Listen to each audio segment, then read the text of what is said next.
Então, vamos lá, Duzinho. A gente tinha conversado, né, sobre números complexos, é a matéria que o André deu nesse ano.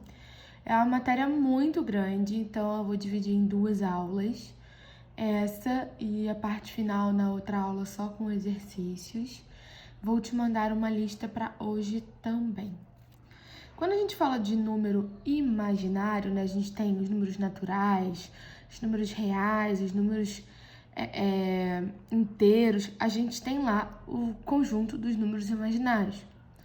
Por exemplo, se eu estou resolvendo uma equação de segundo grau e cai nisso e eu chego a uma raiz de um número negativo, normalmente a gente pararia. Normalmente.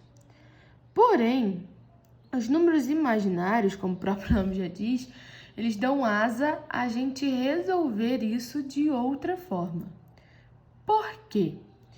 A gente tem que os números imaginários representados pela letra I, eles podem ser feitos dessa forma, e aí eu linko aqui.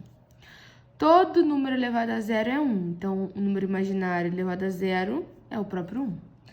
Todo número elevado a 1 é ele mesmo, então número imaginário elevado a 1 é I. Aí a gente tem a primeira regra principal. I ao quadrado é menos 1. Então, a gente tem basicamente a primeira regra importante. I ao quadrado, o número imaginário ao quadrado é igual a menos 1. E a raiz de menos 1 é igual a I. Isso vai ser extremamente importante para 1 milhão de raízes negativas. E como I ao cubo é I ao quadrado vezes I, dá menos I. Então, só para a gente entender, sempre vai ficar 1i menos 1 menos I. 1i menos 1 menos I. 1i menos 1 menos I. Só tem esses 4 tipos. Então, quando eu falo que a raiz deu menos 1, ora, se I ao quadrado é menos 1, a raiz de menos 1 é I. Então, agora eu tenho como resolver. Ora, se a raiz dava menos 4 ele é menos 1 vezes 4. A raiz de 4 é 2. A raiz de menos 1 é I. Então, agora você pode resolver isso. Então, agora, todas as raízes negativas que a gente não conseguia solucionar na parte de equação de segundo grau, elas são resolvíveis, beleza? Ah, mas Roberta, se eu quiser um I que não tá até o 3, para eu saber o que ele é, né? Tipo, I elevado a 2014. Você vai pegar o número, dividir por 4, porque são 4 tipos, e o resto você vai elevar o I, é a resposta. Então, I elevado a 2014 é igual a I elevado ao quadrado. E I ao quadrado é menos 1. Então, essa é a resposta. Basicamente, todo e qualquer número complexo, ele é representado por Z, que é o conjunto dos números complexos, beleza? Ele é representado por uma parte real, que eu vou chamar de A, e uma parte imaginária, que eu vou chamar de BI. B é o que vem acompanhado do I da parte imaginária. Se esse A for zero, óbvio que isso vai ficar Z igual a BI, então vai ser um número imaginário puro. Agora, se o B for igual a zero, o Z vai ficar só igual ao A, então é um número real puro. Basicamente, então, foi aquilo que eu falei antes, então agora se a raiz der negativa, eu vou conseguir resolver da melhor maneira possível. Nossos problemas em relação à raiz estão solucionados. Só que assim como todo conjunto de números, a gente tem as operações matemáticas com eles. Aqui não é diferente. A gente tem adição e subtração. Sempre vou fazer parte real, parte imaginária com parte imaginária. Eu dei 2 números complexos aqui, Z e W. Somo parte real com parte real. Somo parte imaginária com parte imaginária. E na hora de subtrair, cuidado com o sinal, porque dá para inverter. Subtraio normal do normal, real, real, imaginário, imaginário. Quando eu falo de multiplicação, eu falo de usar distributivo, ou a gente também conhece ela como chuveirinho, né? Então, eu preciso fazer chuveirinho.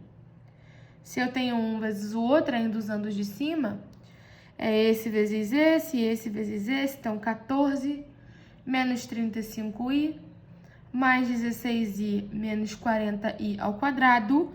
Como i ao quadrado é menos 1, a gente tem como solucionar isso daqui. 14 menos 19i menos 40 vezes menos 1. 14 mais 40 menos 19i, 54 menos 19i. Fiz a multiplicação. A gente também tem o conjugado de um número complexo, que é uma das operações daqui. Um conjugado de número complexo é ele mesmo, com esse traço aqui em cima, só que a parte imaginária muda o sinal. Se ela era negativa, fica positiva, e se ela era positiva, fica negativa. Ah, mas Roberta, só muda a parte imaginária? Só muda a parte imaginária. A parte real fica como ela era. Se ela era positiva, fica positiva, se ela era negativa, fica negativa. Só para a gente falar ainda de multiplicação, um número comum multiplicado pelo seu conjugado, né, ficaria a vezes a vezes menos bi, a vezes mais bi e bi vezes menos bi, ficaria a ao quadrado menos abi. Então, só para você entender, eu fiz a mais bi e a menos bi. Ficou assim e assim. Daria a ao quadrado menos abi mais abi menos b ao quadrado i ao quadrado. I ao quadrado é menos 1. Então, fica a ao quadrado mais b ao quadrado. Quando tem a multiplicação do número pelo seu conjugado. A partir disso, a gente tem a quarta operação, que é a divisão. E a gente vai usar a mesma regra de racionalização, que era multiplicar em cima e embaixo. Aqui eu vou multiplicar pelo conjugado do cara de baixo. Então, se eu tenho lá os mesmos números que a gente estava usando, 7 mais 8i dividido por 2 mais 5i, o conjugado dele é 2 menos 5i, o conjugado dele é 2 mais 5i. Multipliquei em cima e embaixo por ele. Aí eu vou fazer chuveirinho, vai ficar 14 mais 35i, mais 16i, mais 40i ao quadrado, 4, 10i, menos 10i, menos 25i ao quadrado. Tudo que é i ao quadrado é menos 1. 14 mais 51i menos 40, 4 mais 25. Aí eu vou chegar a menos 26 mais 51 e sobre 29, ou eu posso desmembrar e chegar nesse cara aqui. Até aqui eu acho que tá ficando tudo muito claro, né? A gente pode representar, não deixa de ser uma função, né? Porque tenho 2 pontos, no caso sempre eu tenho A e B e Z e I. Eu basicamente posso representá-los no plano cartesiano. O ponto x, y, que a gente já conhece, aqui serve como x sendo a parte real do número complexo e y sendo a parte imaginária. Ai, Roberta, como assim? Z é 3 mais 2i. 3 é a parte real, 2 é a parte imaginária. Então, o ponto é 3 e 2. Fui lá e marquei. Essa é a reta que representa esse número complexo. Teriam que ter outros pontos, né, claro? Mas esse é o ponto que representa esse número complexo. Se eu tenho W, que é 1 mais I, 1 e 1, tá aqui marcado. É o ponto desse número complexo.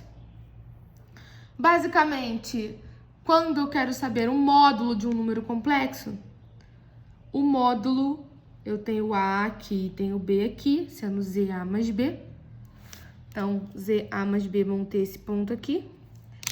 Eu tenho que o número complexo, o módulo dele é a raiz de A ao quadrado mais B ao quadrado. Então, se eu tenho o número complexo 1 mais raiz de 3i, eu sei que o ponto é 1 e raiz de 3, porque é x e y, parte real, parte imaginária. Aí eu vou ter 1 ao quadrado mais raiz de 3 ao quadrado, 1 mais 3, 4. Esse z aqui vale 2. Então, o módulo vale 2. Então, aqui como se valesse 2, aqui como se valesse raiz de 3 e aqui como se valesse 1. Beleza? Para complementar ainda, a gente vai ver, para finalizar no dia de hoje, forma trigonométrica, que junta essa parte de módulo que a gente acabou de ver anteriormente. Na forma trigonométrica, só para que a gente entenda, a gente tem Z igual a A mais BI, aqui vale A, aqui vale B, então esse pedaço aqui vale B também, que é a altura. Então, este ponto tá aqui e o módulo tá aqui, o ângulo tá aqui. Vou dizer que aqui é 90 graus. O seno é o cateto oposto sobre a hipotenusa, B sobre módulo de Z. Então, o B é o seno vezes o módulo de Z. O cosseno é cateto adjacente, que é A, sobre a hipotenusa, que é o módulo de Z. Então, A é cosseno de θ vezes Z. E a tangente é cateto oposto sobre cateto adjacente, então é B sobre A. Portanto, se A é isso e B é isso, eu posso dizer que o B, né, o Z, basicamente, o número complexo Z, ele é o A, que é o cosseno de θ com o módulo de Z, mais o seno de θ módulo de Z vezes I. Boto o módulo de Z em evidência, e aí eu coloco o cosseno de θ mais seno de θ vezes I. θ é o ângulo e é o argumento que a gente vai trabalhar. Ah, mas Roberta, como isso cai? Eu trouxe um exemplo embaixo, a gente vai fazer junto. Ele pergunta o módulo, o argumento e a representação gráfica de Z igual a 2 mais 2 raiz de 3i. Primeiro que a gente tem que entender que parte real, parte imaginária. Isso é A, isso é B. Então, A vale 2 e B vale 2 raiz de 3. Montei o gráfico. Botei 2 raiz de 3 no B, no Y, né? Porque eu tenho que A tá no X e B tá no Y. Então, eu montei 2 raiz de 3 e 2. Para saber o módulo, eu vou fazer o módulo dele. Raiz de 2 ao quadrado mais 2 raiz de 3 ao quadrado. Eu achei que o módulo é 4. Então, eu vim aqui e achei o módulo. Finge que você não tá vendo esse ângulo aqui ainda que eu já descobri. Aí, eu vou fazer o seno e o cosseno. O seno era cateto oposto, que é 2 raiz de 3 sobre hipotenusa, que é 4, deu raiz de 3 sobre 2. E o cosseno é o cateto adjacente, que é 2 sobre hipotenusa, que é 4, então é 1 meio. Ora, Dudu, se eu tenho seno raiz de 3 sobre 2 e cosseno meio, é só a gente olhar o círculo trigonométrico na outra matéria que a gente já viu, e aí eu tenho que meu ângulo é 60. Seno de 60 é raiz de 3 sobre 2 e cosseno é meio. Ou é π sobre 3. E esse é o meu argumento. O argumento de Z é esse meu ângulo aqui. É isso que eu vou atrás. Então, aqui é 60. A partir disso, eu vou te mandar 2 listas de dever. E quando for 2 horas, você vai fazer. A gente vai continuar depois em forma polar de número complexo. Na parte de trigonometria ainda. Tem mais umas coisas, mas eu preciso que você faça isso muito bem. Então, a gente vai fazer bastante dever hoje. E na próxima aula, a gente vai fazer a outra parte.